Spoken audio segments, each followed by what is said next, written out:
الحمد لله رب العالمين والصلاة والسلام على رسوله محمد خاتم النبيين وإمام المتقين وقائد الغر المحجلين وعلى آله وأصحابه أجمعين.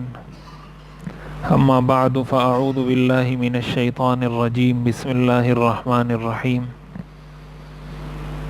النبي أولى بالمؤمنين من أنفسهم وأزواجه أمهاتهم.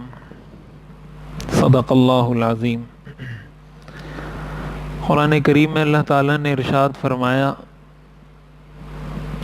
کہ نبی اور پیغمبر کا حق مومنوں پر ان کی اپنی جان سے زیادہ ہے.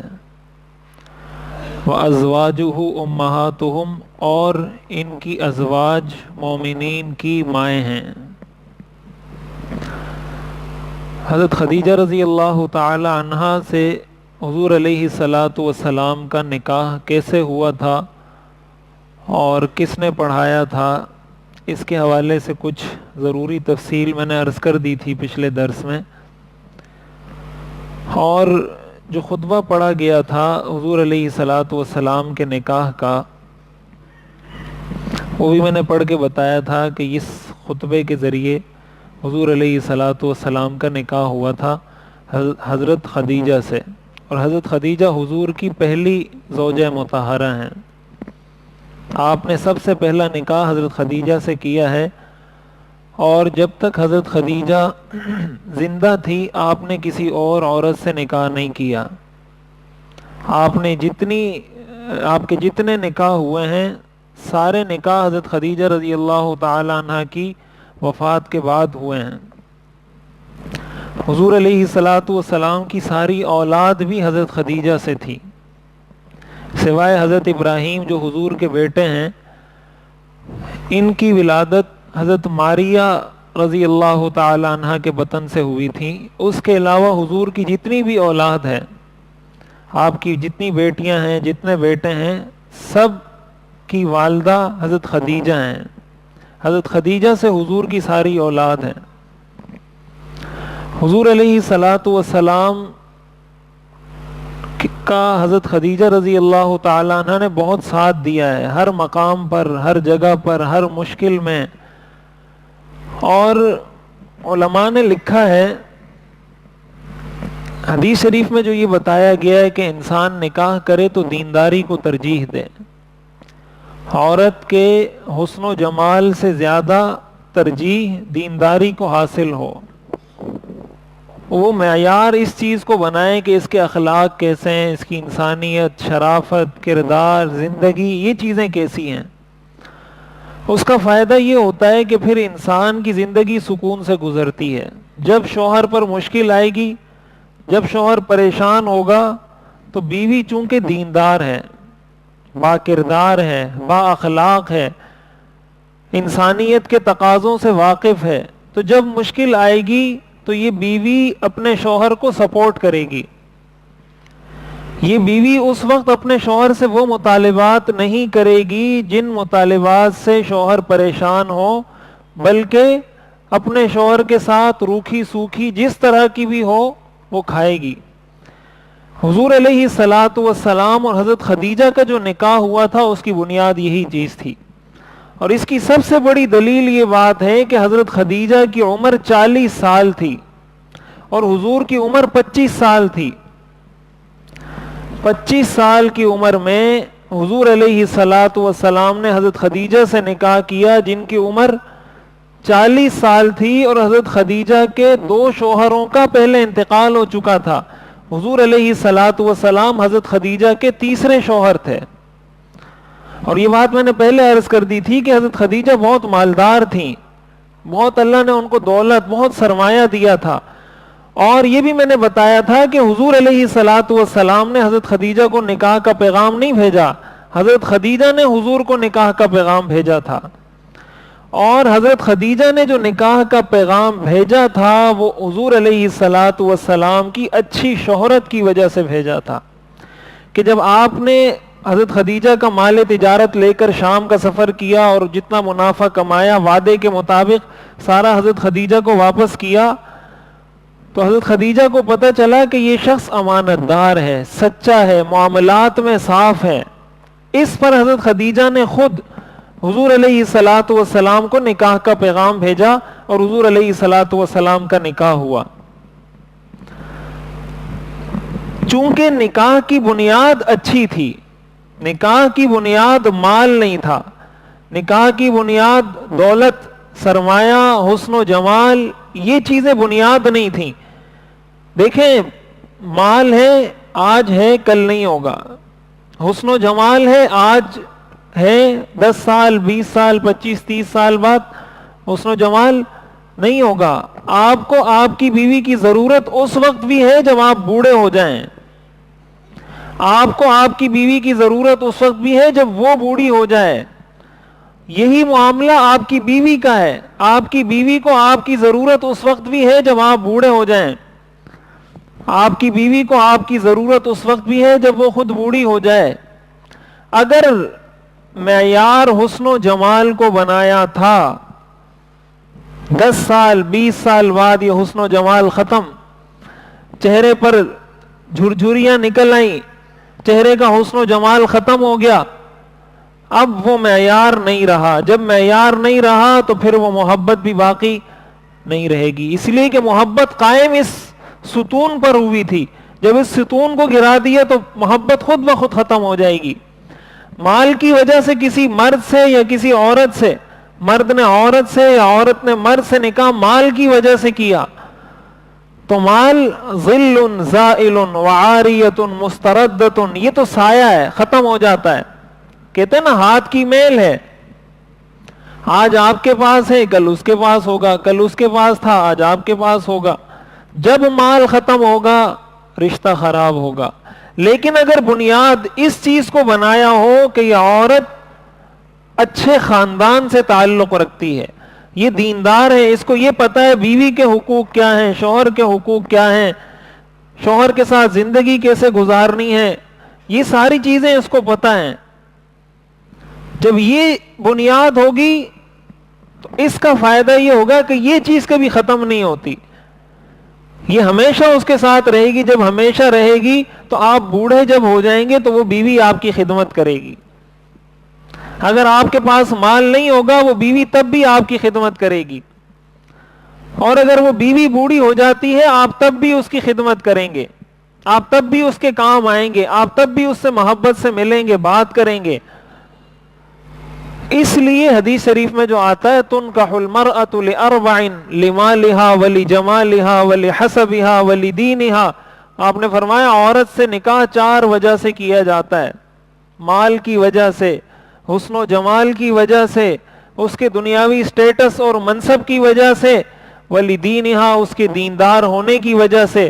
آپ نے فرمایا فاظفر بذات الدین، دیندار عورت کے ساتھ نکاح کر کے کامیابی حاصل کرو، تربت یداک تمہارے ہاتھ خاک آلود ہو جائیں.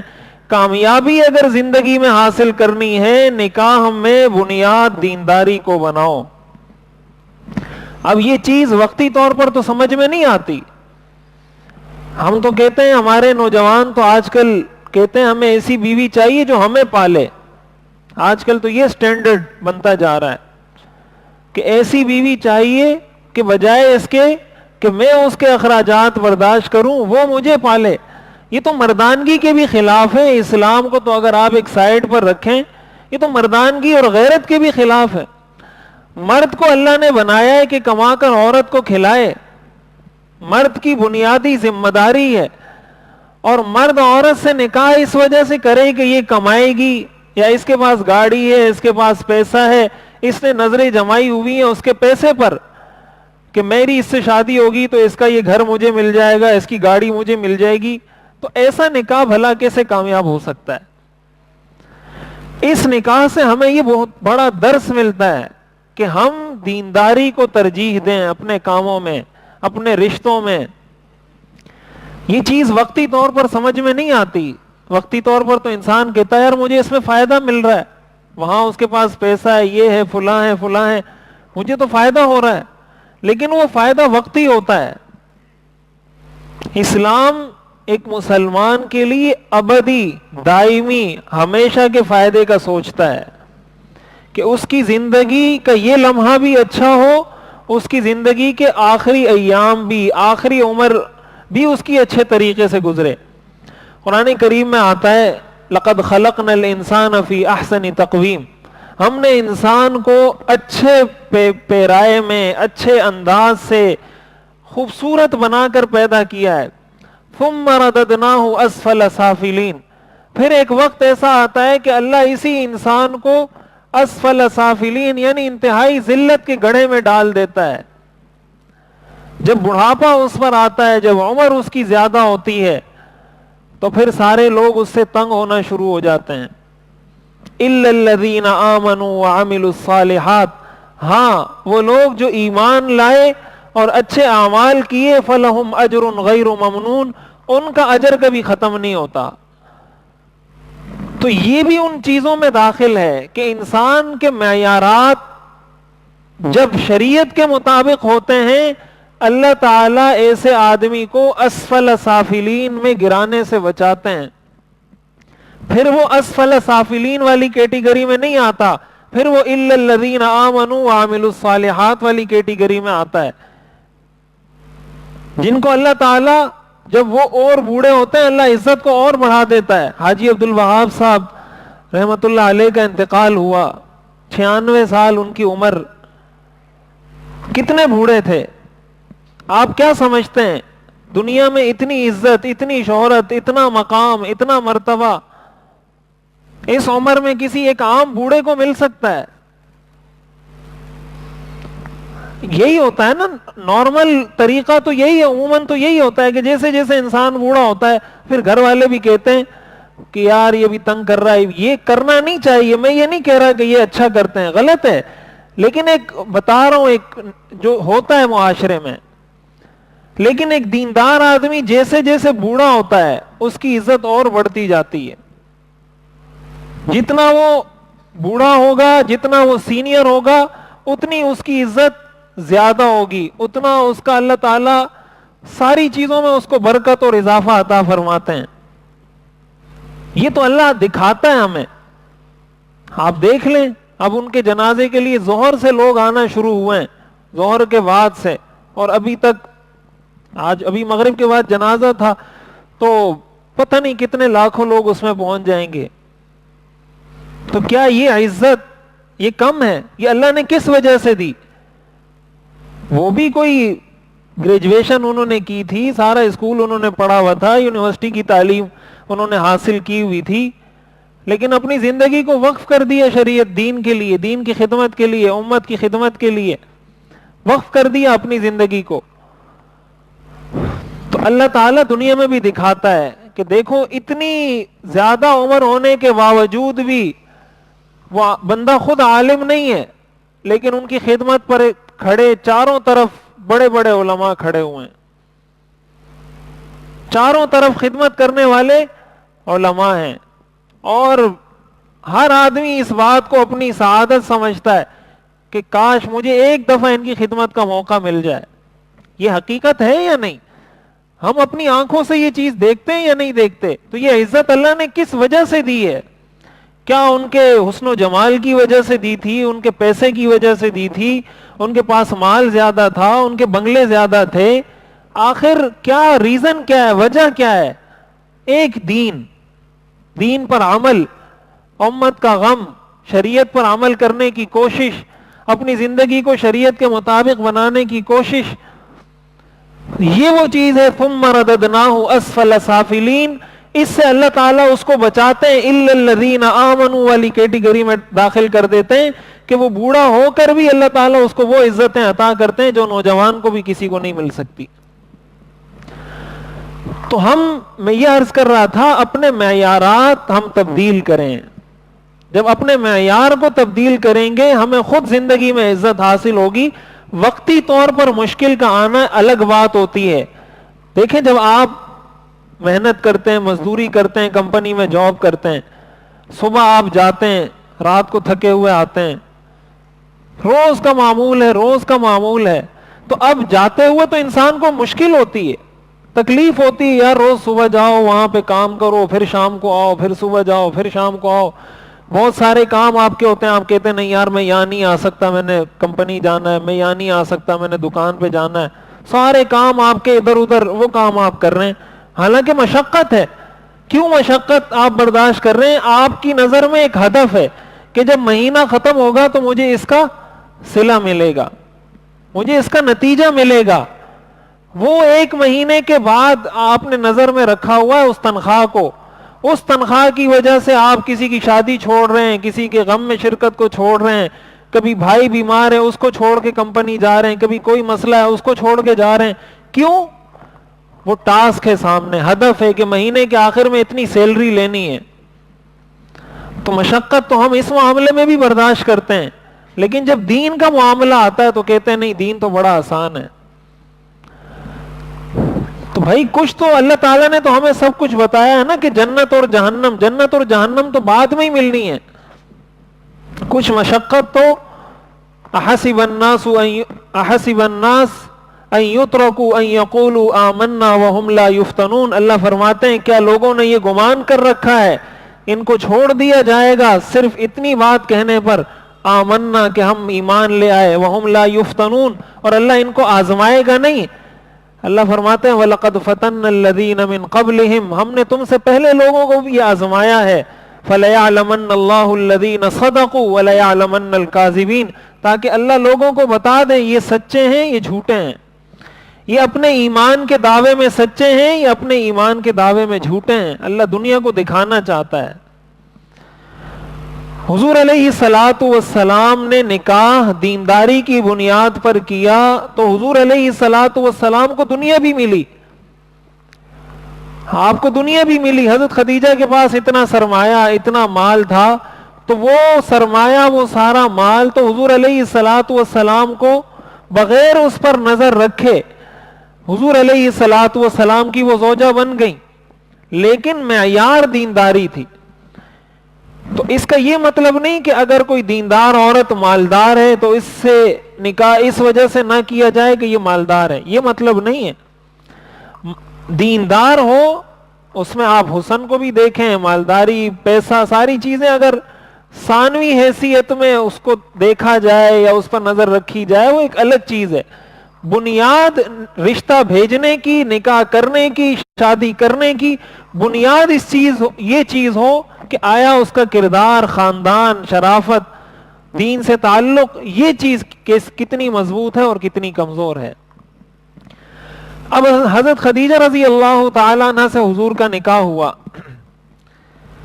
تو پھر حضرت خدیجہ نے، امام غزالی رحمۃ اللہ علیہ نے لکھا ہے کہ یہ جو کہا جاتا ہے کہ ایک کامیاب مرد کے پیچھے کوئی کامیاب عورت ہوا کرتی ہے، کامیاب مرد کے پیچھے کسی عورت کی محنت ہوا کرتی ہے. انسان کے لیے بہت ساری چیزوں میں اس کے کاموں کی تکمیل کا ذریعہ اس کی بیوی بنتی ہے. امام غزالی نے لکھا ہے اس کی سب سے بہترین مثال حضرت خدیجہ ہیں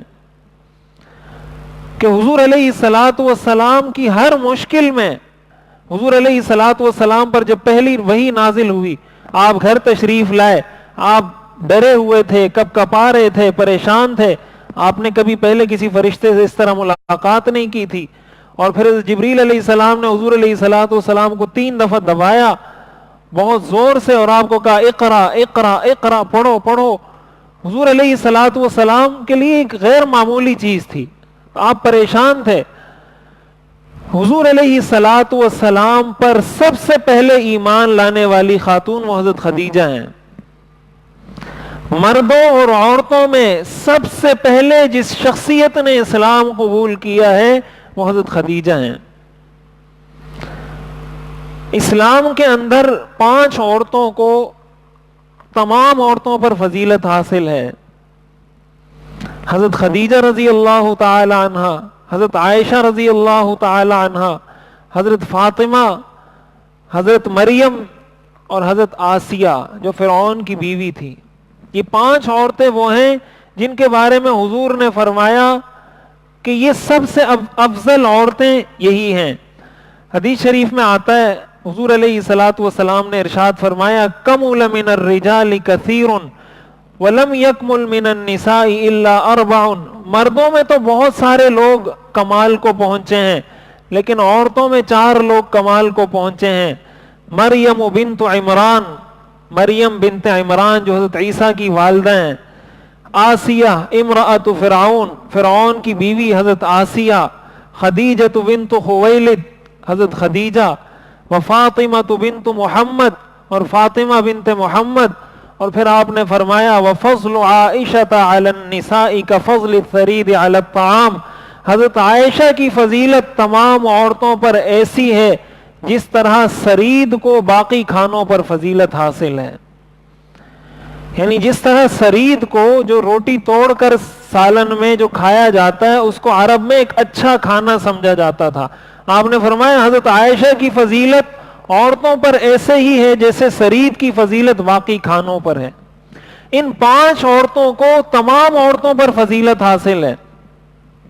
ساری دنیا کی، اس امت کی اور باقی امت کی تمام عورتوں میں یہ 5 عورتیں سب سے افضل ہیں.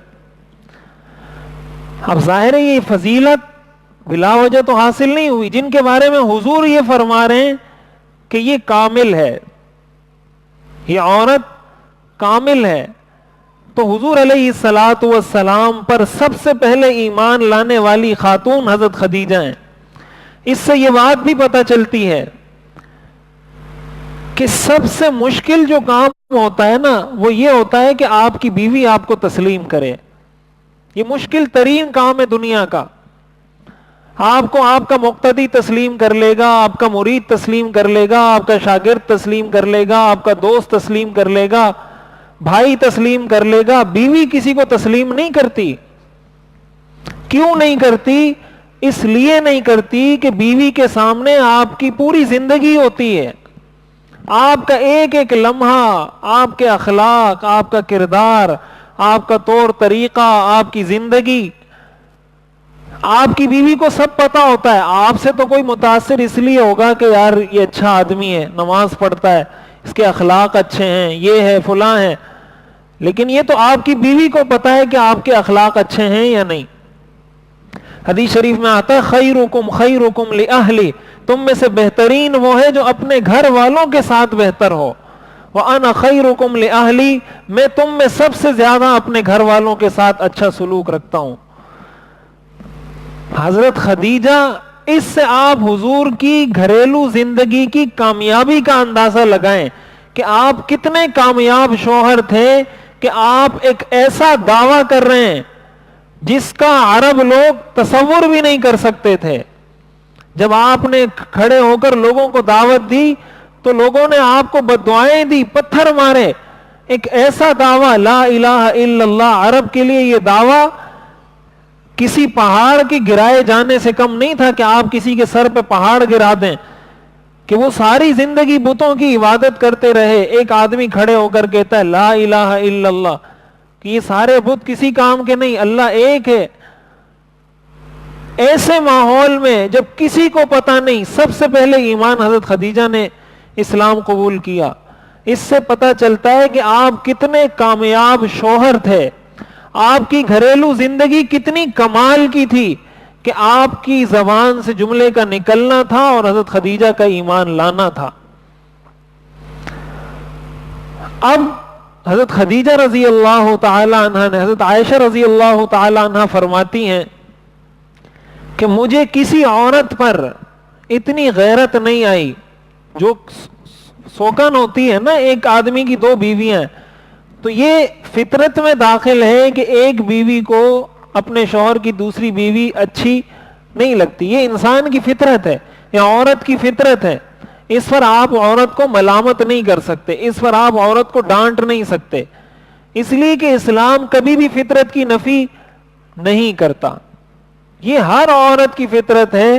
حضرت عائشہ فرماتی ہیں ما غرت علی امرأۃ ما غرت علی خدیجہ، کہ مجھے کسی عورت پر اتنی غیرت نہیں آتی تھی جتنی غیرت حضرت خدیجہ پر آتی تھی. کیوں؟ حضور علیہ الصلوۃ والسلام جب ان کا ذکر شروع کرتے تھے تو بس کرتے ہی چلے جاتے تھے. حضرت عائشہ رضی اللہ تعالی عنہ فرماتی ہیں کہ ایک مرتبہ میں نے حضور علیہ الصلوۃ والسلام سے عرض کیا غصے کی وجہ سے، ہل کانت الا عجوزا، وہ تو ایک بوڑھی عورت تھی. حضرت خدیجہ کی عمر 40 سال تھی نکاح کے وقت. پھر حضور علیہ الصلوۃ والسلام کی بعثت کے بھی بعد کافی عرصے بعد حضرت خدیجہ کا انتقال ہوا. حضور کی عمر اس وقت 55 سال تھی. تو اس وقت حضرت خدیجہ کا انتقال ہوا تو حضرت عائشہ فرماتی ہیں میں نے کہا ہل کانت الا عجوزا، وہ تو ایک بوڑھی عورت تھی، آپ ہر وقت اتنا تذکرہ کرتے رہتے ہیں خدیجہ ایسی تھی ایسی تھی ایسی تھی، ایک بوڑھی عورت کے تذکرے سے آپ فارغ نہیں. قد ابدلک اللہ خیرا منہا، ابھی تو اللہ نے آپ کو اس سے بہتر بیوی عطا کر دی ہے. یعنی آپ ان کی تعریف کرتے ہیں، میری تعریف کیوں نہیں کرتے؟ حضرت عائشہ فرماتی ہیں فغضب، حضور علیہ الصلوۃ والسلام غصے میں آ گئے. اور حضرت عائشہ فرماتی ہیں کہ آپ کو اتنا غصہ آیا کہ میں دل ہی دل میں کہنے لگی کہ کاش ابھی حضور کا غصہ ٹھنڈا ہو جائے، آئندہ میں یہ بات کبھی بھی حضور کے سامنے نہیں کروں گی. اتنا غصہ آپ کو آیا. اور پھر آپ نے فرمایا لا واللہ ما ابدلنی اللہ خیرا منہا، اللہ کی قسم اس سے بہتر بیوی مجھے نہیں ملی. ما ابدلنی اللہ خیرا منہا، اللہ نے مجھے اس کے بدلے میں اس سے بہتر بیوی عطا نہیں کی. کیوں؟ آمنت بی اذ کفر الناس، وہ مجھ پر اس وقت ایمان لائی تھی جب سارے لوگ میرا انکار کرتے تھے. وصدقتنی اذ کذبنی الناس، اس نے اس وقت مجھے سچا کہا تھا جب سارے لوگوں نے میری بات کو جھٹلا دیا تھا. وواستنی بمالہا اذ حرمنی الناس، اور اس نے اپنے مال سے اس وقت میری مدد کی تھی جب سارے لوگوں نے مجھے محروم کر دیا تھا. ورزقنی اللہ منہا الولد، اور اللہ نے مجھے اس سے اولاد عطا کی ہے. دون غیرہا من النساء، میری کسی اور بیوی سے کوئی اور اولاد نہیں ہے، ساری اولاد مجھے اللہ نے اس سے عطا کی ہے. اور ایک حدیث میں آتا ہے آپ نے فرمایا قد رزقت حبہا، حضرت خدیجہ کی محبت میرے رگو پے میں سما دی گئی ہے، مجھے گھول کر پلا دی گئی ہے حضرت خدیجہ کی محبت. یہ حضور علیہ الصلوۃ والسلام کی محبت تھی اپنی بیوی سے، حضرت خدیجہ سے. اور آپ فرما رہے رزقت حبہا، مجھے اس کی محبت بطور رزق کھلا دی گئی ہے. یعنی اس کی محبت کبھی میرے جسم سے مجھ سے جدا نہیں ہو سکتی. اب اس سے ایک بات یہ بھی پتہ چلتی ہے کہ جب کوئی شخص آپ کے ساتھ وفا کرتا ہے، آپ کے ساتھ دوستی نبھاتا ہے، آپ کے ساتھ رشتہ نبھاتا ہے، شریعت یہ کہتی ہے کہ آپ بھی پھر اس کے ساتھ دوستی نبھائیں، جس کو وفاداری کہا جاتا ہے، کوئی بھی اس کو نام دے دیں آپ. حضور علیہ الصلوۃ والسلام کے اندر یہ صفت اعلیٰ درجے کی تھی. ایسا نہیں ہے، ہم لوگوں سے تو یہ چاہتے ہیں کہ یار یہ میری خدمت کرے، یہ میری تعریف کرے، یہ میرے ساتھ تعاون کرے، یہ جو ہے نا بس ہر جگہ یہ میرے کام آئے اور بس میں بیٹھ کر اس کے مدد، اس کے تعاون اور ان چیزوں کو حاصل کرتا رہوں. شریعت یہ کہتی ہے کہ یہ جو معاملہ ہے یہ دونوں طرف سے ہونا چاہیے. هل جزاء الاحسان الا الاحسان، احسان کا بدلہ احسان ہے. آپ کے ساتھ کسی نے احسان کیا، آپ کی ذمہ داری ہے کہ آپ بھی احسان کریں. حدیث شریف میں آتا ہے من صنع الیکم معروفا فکافئوہ، جو تمہارے ساتھ احسان کرے اس کو بدلہ دو. فإن لم تجدوا ما تكافئوا به فادعوا له، اگر تمہیں کچھ میسر نہیں جس سے تم احسان کا بدلہ دے سکو، کم از کم اس کے لیے دعا کرو. اور دعا اس وقت تک کرتے رہو جب تک تمہیں یہ یقین نہ ہو جائے کہ میں نے اس دعا کے ذریعے اس کا بدلہ ادا کر دیا ہے. یہ ذمہ داری ہے. دینے والے کو، احسان کرنے والے کو شریعت یہ کہتی ہے کہ آپ احسان کر کے بھول جاؤ، نیکی کرو اور دریا میں ڈال دو. نیکی کرنے والے کو یہ درس نہیں ہے کہ وہ یہ امید رکھے کہ یہ میرا شکریہ ادا کرے، یہ مجھے بدلہ دے. نیکی کرنے والے کو درس انما نطعمکم لوجہ اللہ، لا نريد منکم جزاء ولا شکورا، ہم تمہیں اللہ کے لیے کھلاتے ہیں، لا نريد منکم جزاء، نہ تو مجھے بدلہ چاہیے، ولا شکورا، نہ مجھے شکریہ چاہیے۔ کھلانے والے کا، احسان کرنے والے کو یہ درس ہے اللہ کا، لیکن جس پر احسان کیا جا رہا ہے اس کو یہ درس ہے کہ احسان کرنے والے کے احسان کا بدلہ دو۔ اور احسان کرنے والا شخص صرف باہر کا نہیں ہوتا، بیوی بھی احسان کرتی ہے۔ یہ تو ہمارے تصور میں بھی نہیں آتا کہ بیوی بھی میرے ساتھ احسان کر سکتی ہے۔ ہمارے تصور میں تو یہ بات بیٹھی ہوئی ہے کہ ہمیشہ شوہر ہی بیوی پر احسان کرتا ہے۔ یہ تو ہمارے وہم و خیال میں بھی نہیں آتا کہ بیوی اور شوہر پر احسان۔ بھائی بیوی کا احسان یہ نہیں ہے کہ وہ آپ کو کما کر پیسے لا کر دے، بیوی کا احسان یہ ہے کہ وہ آپ کی خدمت کرے، بیوی کا احسان یہ ہے کہ وہ آپ کی زندگی اچھے طریقے سے گزارنے کا اور گزرنے کا ذریعہ بنے، بیوی کا احسان یہ ہے کہ مشکل وقت میں وہ آپ کے ساتھ کھڑی ہو، بیوی کا احسان یہ ہے کہ وہ آپ کے اس موڑ پر، اس جگہ پر کام آئے جس جگہ پر آپ کو اس اپنی بیوی کی ضرورت ہو۔ یہ اس بیوی کا آپ پر احسان ہے۔ جب احسان ہے تو آپ جس طرح دوسرے محسن کا شکریہ ادا کرتے ہیں اپنی بیوی کا بھی شکریہ ادا کریں گے۔ حدیث شریف میں آتا ہے حضور علیہ الصلوۃ والسلام کے ہاں جب کوئی اچھی چیز کھانے کی پکتی تھی، حضور علیہ الصلوۃ والسلام حضرت خدیجہ کی سہیلیوں کے لیے اس کھانے میں سے بھیجا کرتے تھے۔ حضرت خدیجہ کا تو انتقال ہو گیا تھا، لیکن جب کوئی اچھی چیز گھر میں پکتی تھی سب سے پہلے آپ کہتے تھے بھائی یہ حضرت خدیجہ کی سہیلیوں کو دے کر آ جاؤ۔ صرف حضرت خدیجہ کی محبت کی وجہ سے کہ اس نے میری زندگی میں میرے ساتھ قدم بقدم تعاون کیا ہے ایک بیوی کی حیثیت سے، اب میری ذمہ داری ہے کہ ساری زندگی اس کے احسان کو میں نہ بھلاؤں۔ تو ہم بھی ہمیشہ بیویوں سے شکوے شکایت تو کرتے رہتے ہیں، بیوی ایسی ہے، یہ مسئلہ ہے، وہ مسئلہ ہے، تو اس کی بہت ساری نیکیوں پر ہم مٹی ڈال دیتے ہیں، اس کی ایک برائی کو ہم اتنا ہائی لائٹ کرتے ہیں، اتنا اس کو واضح کرتے ہیں، اتنا اس کو ابھارتے ہیں کہ شاید اس میں اس برائی کے علاوہ کوئی نیکی پائی نہیں جاتی۔ ساری زندگی اس نے آپ کے ساتھ گزار دی ایک اللہ کے نام پر کہ نکاح ہوا، اس نکاح کی وجہ سے دو بول اس نے بولے قبول کے، ساری زندگی اپنے ماں باپ کو چھوڑ کر اس نے زندگی آپ کے ساتھ گزار دی۔ تھوڑی بہت اگر اونچ نیچ ہو جاتی ہے اس پر اتنا آگ بگولا ہو جانا، اتنا آپے سے باہر ہو جانا اور اتنی اول فول بکنا شروع کر دینا، یہ کہاں کا اسلام ہے، کہاں کا دین ہے؟ اور یہ چیزیں جب تک ہمارے گھروں سے نہیں نکلیں گی ہمارے گھر نہیں بنیں گے، ہمارے گھر اسی طرح اجڑتے رہیں گے۔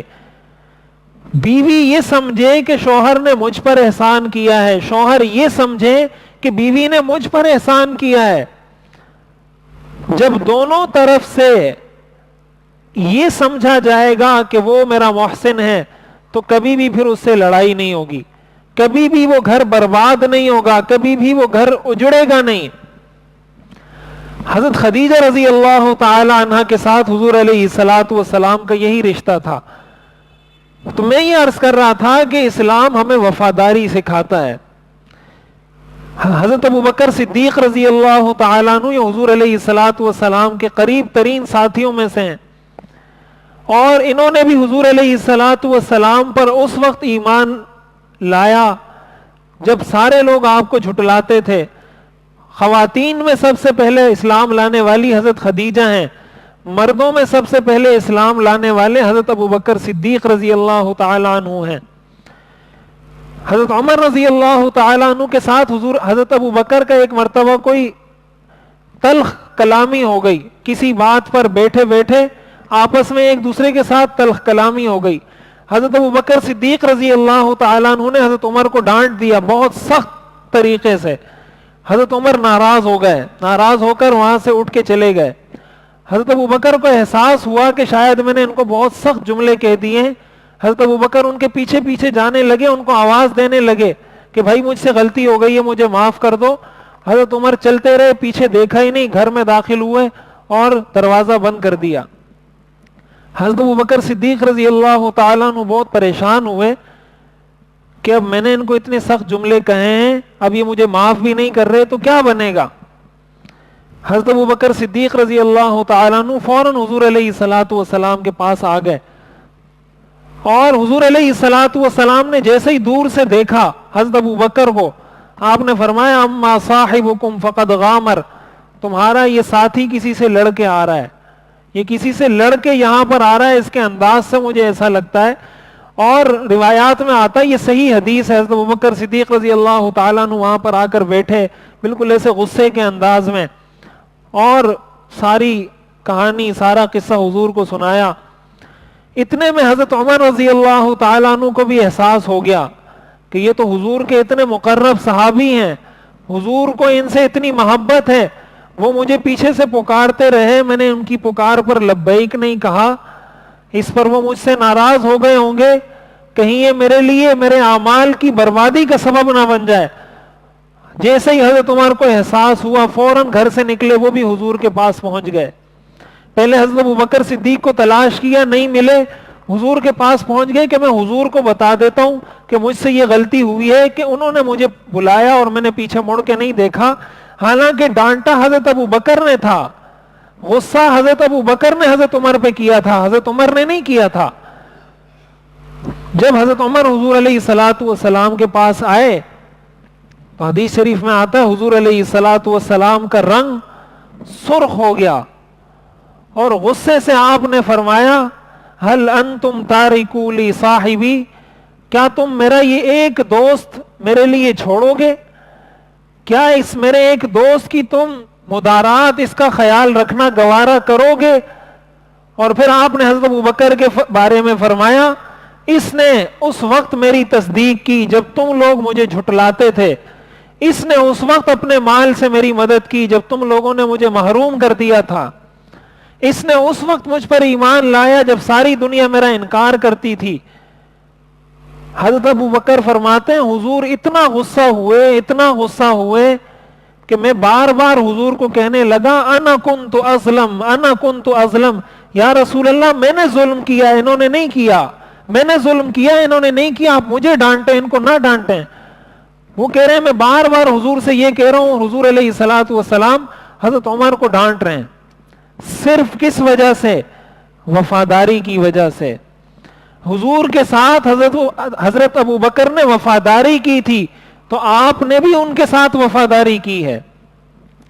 جب فتح مکہ ہوا، حضور علیہ الصلوۃ والسلام تشریف لائے، حضرت ابوبکر صدیق رضی اللہ تعالیٰ عنہ کے والد ابو قحافہ وہ کافر تھے، اس وقت ان کے دل میں آیا کہ میں اسلام قبول کروں۔ حضرت ابوبکر صدیق رضی اللہ تعالیٰ عنہ اپنے والد کو لے کر حضور کی خدمت میں حاضر ہوئے کہ یا رسول اللہ یہ میرے والد ہیں اور اسلام قبول کرنا چاہتے ہیں۔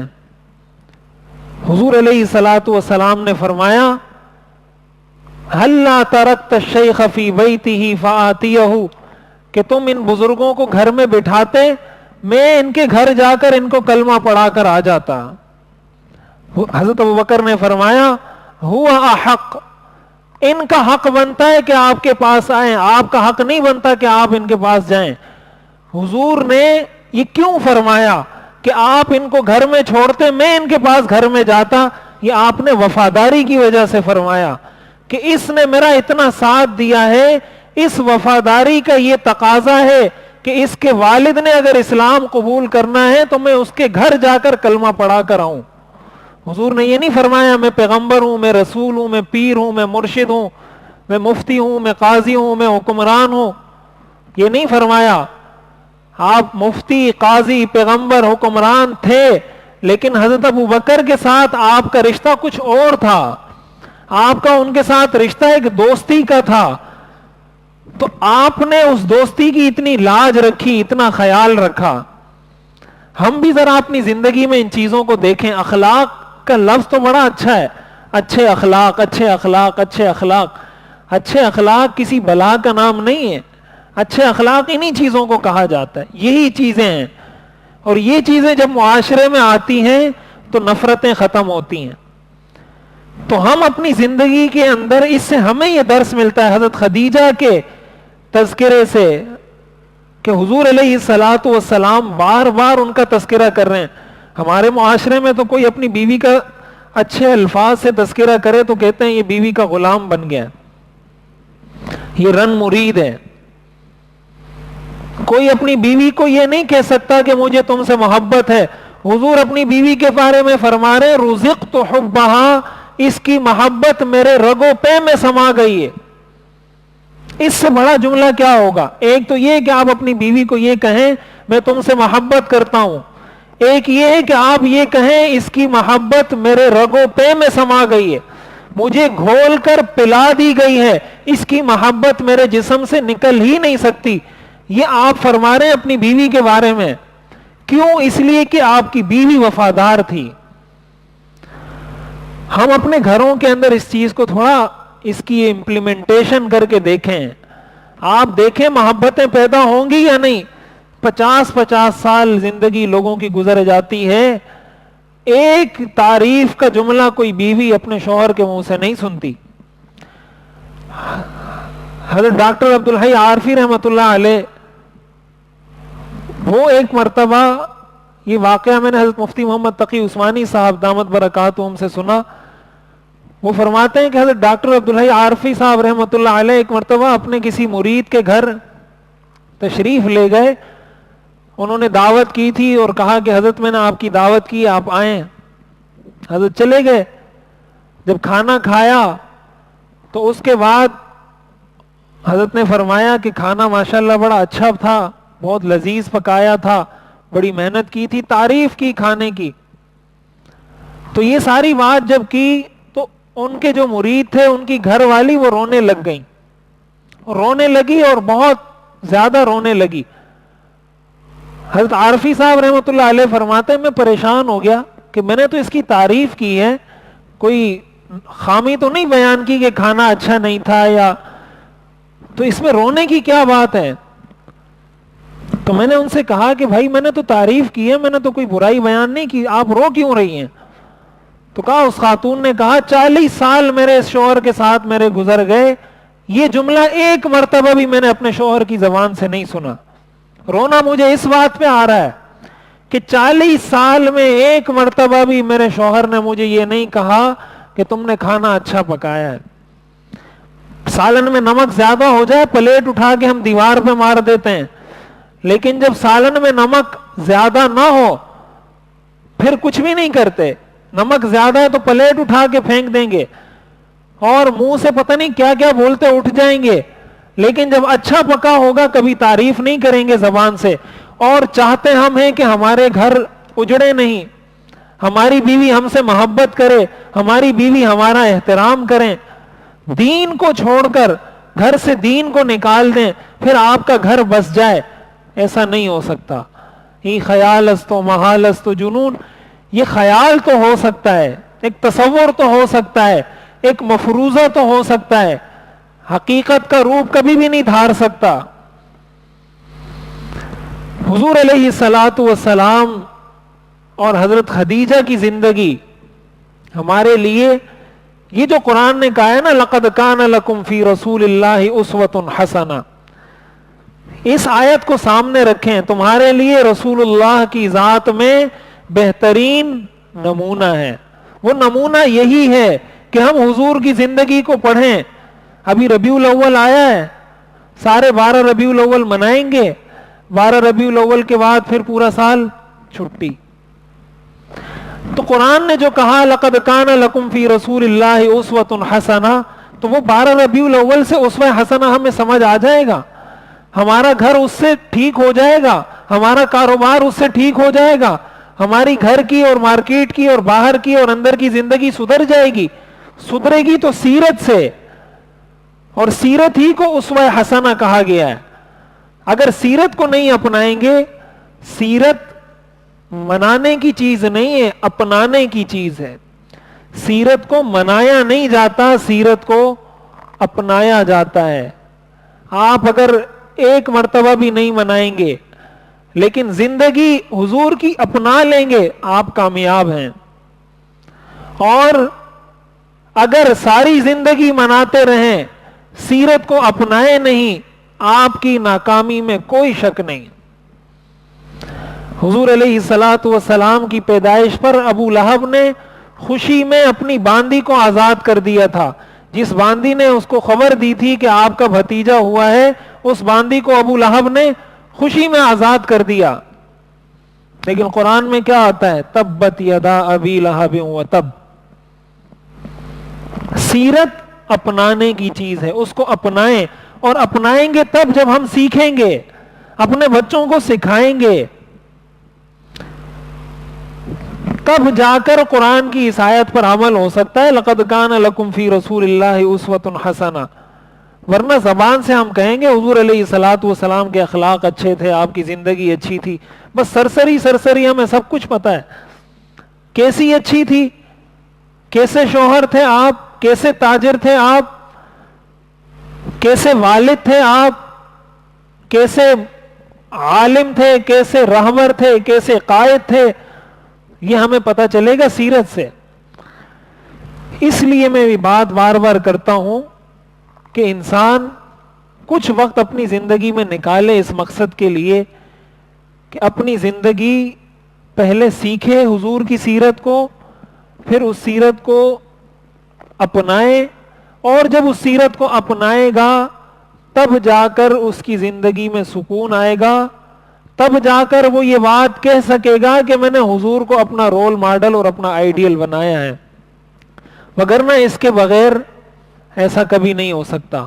ہم اپنی زندگی کے اندر، خلاصہ کلام یہ ہے، اپنی زندگی کے اندر، اپنے گھر میں جب زندگی گزارتے ہیں، اس ایک واقعے کو بھی اگر اپنے سامنے رکھیں، آپ یہ سمجھیں کہ حضور علیہ الصلوۃ والسلام شوہر، حضرت خدیجہ بیوی، بیوی حضرت خدیجہ کی سیرت کو اپنا لے، شوہر حضور علیہ الصلوۃ والسلام کی سیرت کو اپنا لے، تو بس گھر بس گیا نا، اور کیا رہ جاتا ہے بیچ میں؟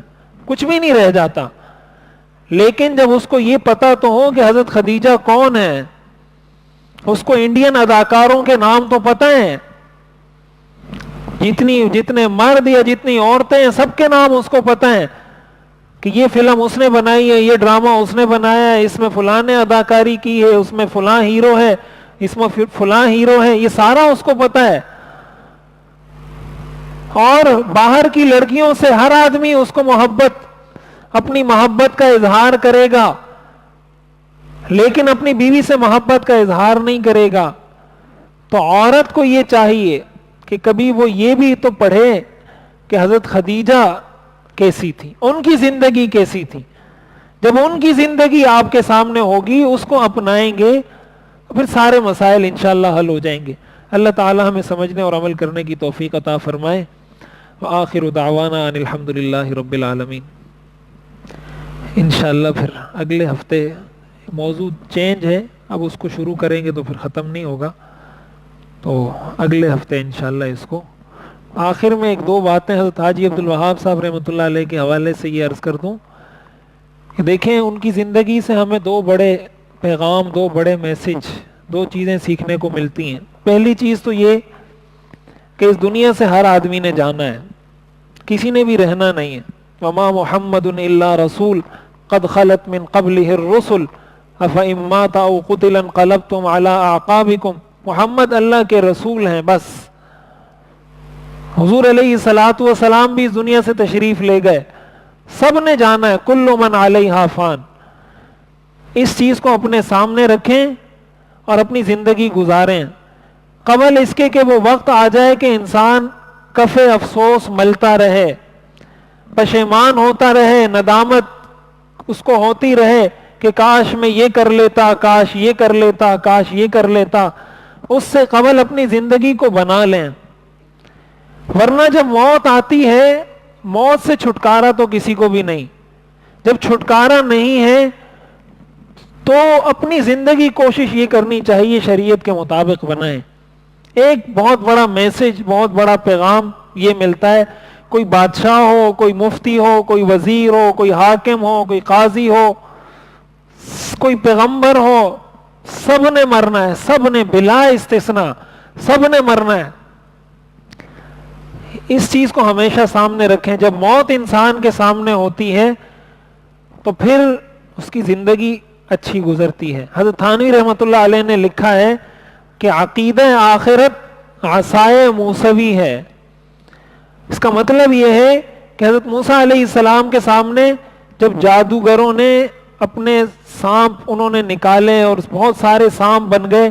اب ایک صورت یہ تھی کہ ایک سانپ کو مارا جاتا، پھر دوسرے کو مارا جاتا، پھر تیسرے کو مارا جاتا، پھر چوتھے کو مارا جاتا، ایک ایک کر کے مارتے. اب ظاہر ہے یہ ایک مشکل کام تھا، ایک لمبا کام تھا. حضرت موسیٰ علیہ السلام نے لاٹھی پھینکی، وہ لاٹھی نے سب کو نگل لیا. عقیدہ آخرت بھی موسیٰ علیہ السلام کی عصا ہے. جب یہ سامنے ہوگا جتنی برائیاں ہیں یہ عقیدہ ان ساری برائیوں کو نگل جائے گا. انسان جھوٹ بھی نہیں بولے گا، انسان دھوکہ بھی نہیں دے گا، بد اخلاقی بھی نہیں کرے گا، بدتمیزی بھی نہیں کرے گا، نماز کا اہتمام بھی کرے گا، شریعت کو اپنائے گا بھی. کیوں؟ اس لیے کہ اس کے سامنے آخرت ہے. یہ ایک آخرت ایسی چیز ہے جو ساری بیماریوں کا علاج کر دیتی ہے، کسی بیماری کو نہیں چھوڑتی. اس لیے ہمیشہ موت کو سامنے رکھیں. دوسری چیز جو ہمیں سیکھنے کو ملتی ہے وہ یہ کہ ہم بھی اپنی زندگی میں کچھ وقت، کچھ حصہ خاص کریں، نکالیں، جس میں ہم اپنی اصلاح کریں اور دوسروں کی اصلاح کی فکر کریں. اپنے آپ کو ٹھیک کرنے کی کوشش کریں، اپنے گھر کو ٹھیک کرنے کی کوشش کریں، اپنی اولاد کو ٹھیک کرنے کی کوشش کریں اور دوسروں کے لیے فکر کریں. یہ بات میں بار بار عرض کرتا رہتا ہوں. یہ بات اگر سمجھ میں آ جائے تو میرے خیال سے کافی ہے. وہ بات یہ ہے اپنی ذات کے حصار سے نکلیں، اپنی ذات کے حصار سے نکلیں. میں، میری گاڑی، میرا بنگلہ، میرا گھر، میرے بچے، میری اولاد، میرا پیسہ، میرا بینک بیلنس، میں اس سے نکلیں. جب تک اس چکر میں پھرتے رہیں گے اور اس چیز کا ہمیں غلام بنایا ہے ہمارے میڈیا نے اور ہمارے تعلیمی نظام نے. ہمارا تعلیمی نظام ہمیں یہ سکھاتا ہے اچھی تنخواہ لو، اچھا کماؤ، اچھا پہنو، اچھا گھر بناؤ، بچوں کو اچھی تعلیم دو، باقی کوئی مرتا ہے کوئی جیتا ہے ہماری بلا سے ہمیں کسی سے کیا پرواہ. یہ ہمارا نظام تعلیم ہمیں سکھاتا ہے. کیوں؟ اس لیے کہ اس کے ساتھ ہم نے دین کو اٹیچ نہیں کیا. یہ چیزیں دین سکھاتا ہے. تو اپنی ذات کے حصار سے نکلیں، دوسروں کا سوچیں. جب آپ دوسروں کا سوچیں گے اللہ تعالیٰ آپ کی زندگی کو بہتر کرے گا. حدیث شریف میں آتا ہے ان اسرع الدعاء اجابۃ دعوت غائب لغائب. سب سے زیادہ جلدی قبول ہونے والی دعا وہ ہوتی ہے جو ایک مسلمان دوسرے کے لیے مانگتا ہے. تو آپ کسی اور کے لیے دعا اس وقت مانگیں گے نا جب آپ اپنی ذات سے نکلیں تو صحیح. یہ جذبہ انسان میں کب پیدا ہوتا ہے کہ یا اللہ اس کی پریشانی کو ختم فرما، یا اللہ اس پر قرض ہے اس کے قرضے کو ختم فرما، یا اللہ اس کی اولاد نہیں اس کو اولاد عطا فرما. یہ آپ کب کریں گے؟ جب آپ اپنی ذات سے نکلیں گے تو وہ دعا سب سے زیادہ قبول ہوتی ہے. اور حدیث میں آتا ہے جب انسان کسی دوسرے کے لیے مانگتا ہے اللہ ایک فرشتے کو مقرر کر کے کہتے ہیں، وہ فرشتہ اس دعا پر کہتا ہے آمین ولک بمثل، کہ اللہ تمہاری اس دعا کو قبول کرے اور اللہ تمہیں بھی یہ ساری چیزیں عطا کرے. آپ کے لیے فرشتہ دعا کرتا ہے جب آپ اور کسی کے لیے دعا کرتے ہیں. دوسروں کی بھلائی کا سوچیں، دنیاوی اعتبار سے بھی دینی اعتبار سے بھی. تو ان کا جو مشن ہے اس مشن کو اپنایا جائے. جس مقصد کے لیے انہوں نے ساری زندگی وقف کی اور جس مقصد میں ساری زندگی انہوں نے گزار دی، اور آج ہم اپنی آنکھوں میں ان کو ایک کامیاب شخص کی نظر سے دیکھتے ہیں. ہم سارے یہی سمجھتے ہیں نا.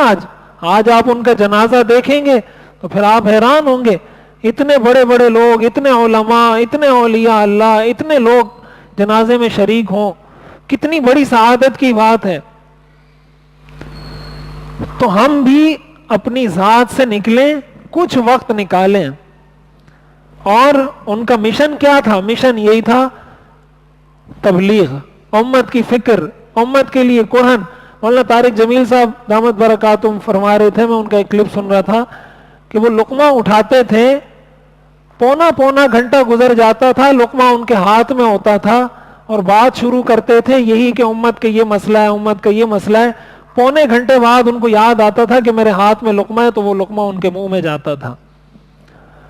اتنی فکر کس کی؟ اپنے بیٹے کی نہیں، اپنے بچوں کی نہیں، اپنے گھر والوں کی نہیں، بلکہ امت کی، اس شخص کی جس کو وہ جانتے بھی نہیں۔ اور یہ حضور علیہ الصلوۃ والسلام کی صفت ہے۔ اللہ تعالیٰ فرماتے ہیں لعلک باخع نفسک، آپ اپنے آپ کو ہلاکت میں ڈال رہے ہیں اس امت کی فکر میں۔ آپ اتنا ان کا غم نہ کریں، اتنی فکر نہ کریں کہ آپ اپنے آپ کو نقصان پہنچا دیں۔ ہمیں حضور کی سیرت سے یہ بھی سیکھنا ہے کہ کچھ ہم بھی دوسروں کی فکر کریں، دوسروں کا غم کریں، دوسروں کے لیے جینا سیکھیں۔ جب یہ چیزیں ہماری زندگی میں آئیں گی تو پھر ہم بھی کامیاب ٹھہریں گے۔ اللہ تعالی ہمیں جوانی میں بھی اچھا رکھے گا، بڑھاپے میں بھی اچھا رکھے گا، زندگی بھی اچھی دے گا اور موت بھی اچھی دے گا۔ اللہ تعالی ہمیں سمجھنے اور عمل کرنے کی توفیق عطا فرمائے۔